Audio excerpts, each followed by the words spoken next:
It was another ordinary day in Festive Road. Boys played with toy rockets, while their mothers brought home the shopping.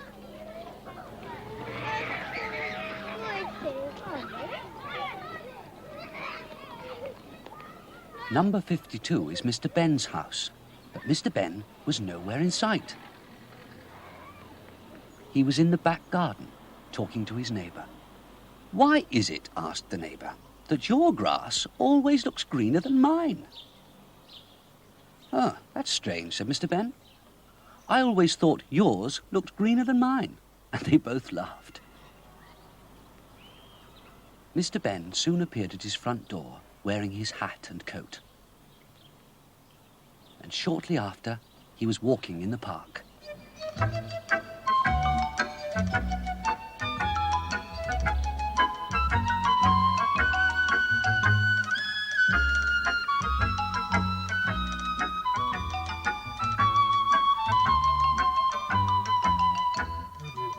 Mr. Benn sat on a park bench and looked around. He saw a boy flying a kite. It went so high, it seemed to be reaching the clouds. "I wonder if it would go above the clouds if the string was long enough," thought Mr. Benn. It would be interesting to go above the clouds. Mr. Benn suddenly tingled with excitement. He remembered the costume shop which adventures could start from, and in almost no time, he was in the lane with the special shop. For once, he hardly paused, but went straight in.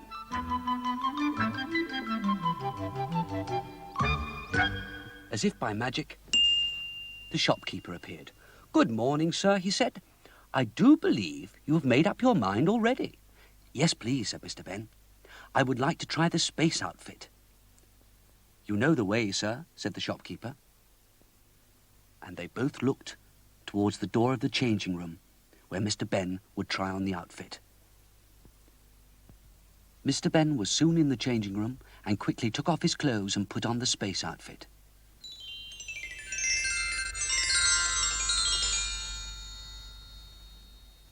He looked at himself in the mirror. Then he looked for the other door, the door that always led to adventures. Mr. Benn didn't hesitate. He walked straight through the second doorway and found himself inside a spaceship.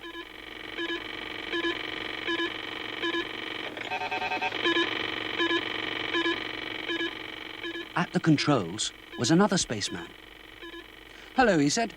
"Ready for the blast-off?" "Here we go, then." And Mr. Benn felt the spacecraft start off.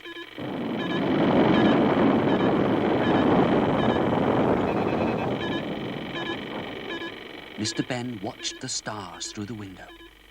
"Where are we going?" he asked. "To a planet covered with gold and jewels. We'll be rich," said the spaceman. That could be fun, thought Mr. Benn.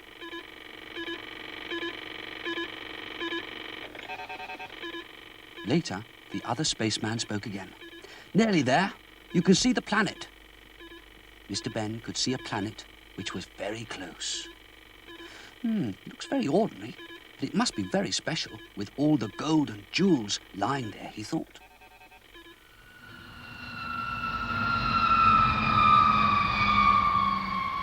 The spaceship landed with a gentle bump.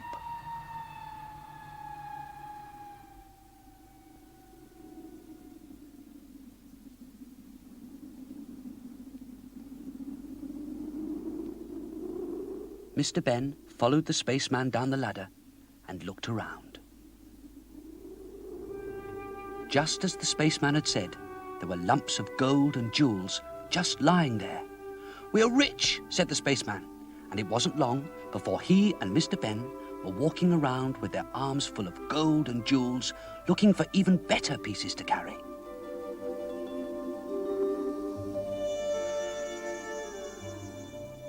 They walked around a rock and met a man dressed in rags, sitting on a large lump of gold. "Hello," said the man. "What are you going to do with all that you're carrying?" The spaceman laughed. "We're rich. We can do anything we like with it." "I'm afraid you're wrong," said the ragged man. It's no good to you at all.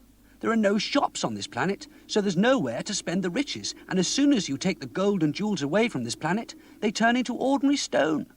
This planet is useless. The next planet is the place to be. There they live in comfort, food, clothes, everything is free." "In that case, we may as well go," said the spaceman. "In fact, let's go to the next planet." And without their riches, they went back to the spaceship. Mr. Benn kept one piece of gold to see how it looked after it had changed.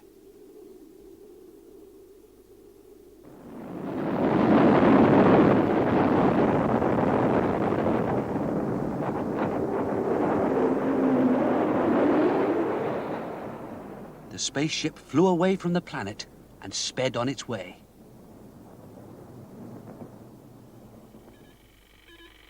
"There it is," said the spaceman, as another planet appeared very close. It was not long before the spaceship had landed, and the two men were looking around the planet. They had landed near a town. The shops were full of things, and nobody looked poor. The restaurants had tables outside where people sat and ate, and everything was free. Mr. Benn and the spaceman sat down at a table. Gradually, they realized what was wrong with the place. Apart from Mr. Benn and his friend, everything was dull. When the waiter came, they asked him about this dullness. "Well, sir," he said, "there's no colour here at all, and if you stay here very long, you'll be just like us." Then he told them of another planet where everything was very bright. "Come on," said the spaceman, "let's go there. I don't fancy a life without colour." They were soon back in the spaceship. Mr. Benn stood and watched the spaceman as they left the grey planet.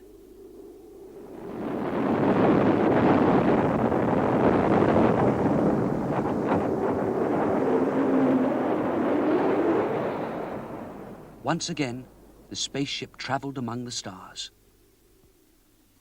When they came closer to the next planet, Mr. Benn began to wonder if it would be as perfect as they'd hoped. "We'll have a good look round first," said the spaceman. "We won't even get out if we see anything wrong."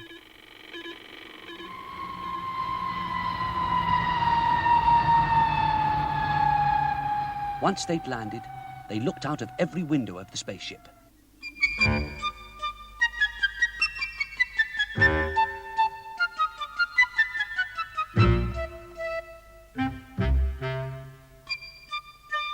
Everything looked all right. Colourful birds flew past.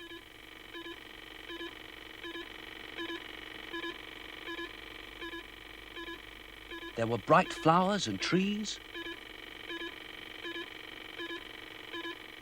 painted houses and brightly dressed people. They even looked through telescopes to make sure.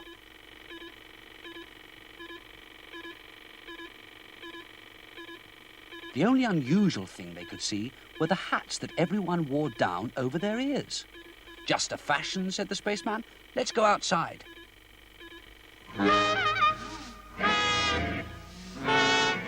Once outside, they realized the hats were not just fashion. Everyone had their ears covered because the noise was so terrible. Mr. Benn and the spaceman ran back to the spaceship.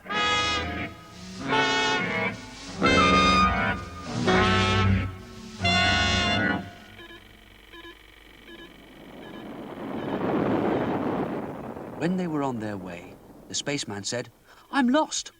We'll have to stop at the next planet we pass and ask the way." And before long, they landed once more.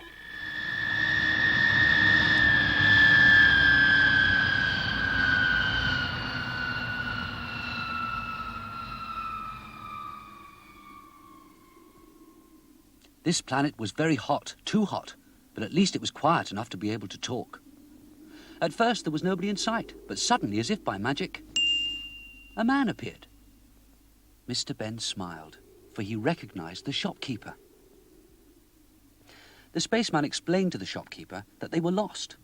He also told him about all the places where they'd been. "Now where do we go?" he asked.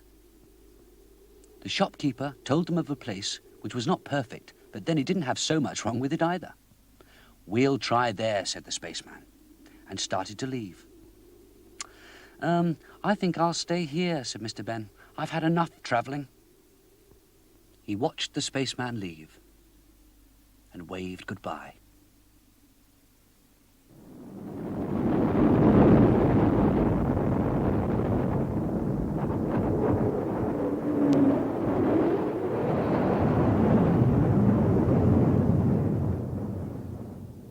"It's very hot, sir." "Step into the cave and keep cool," said the shopkeeper. Mr. Benn went into the cave, and as he'd expected, he found that he was back in the changing room of the shop. He took a last look at himself as a spaceman, and then changed into his own clothes.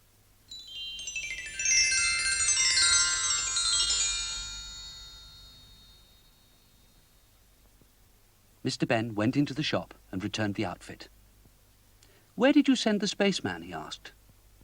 "Here, sir, back to Earth." "It's not perfect, but it's not too bad either," said the shopkeeper. Back in Festive Road, people went about their business as usual.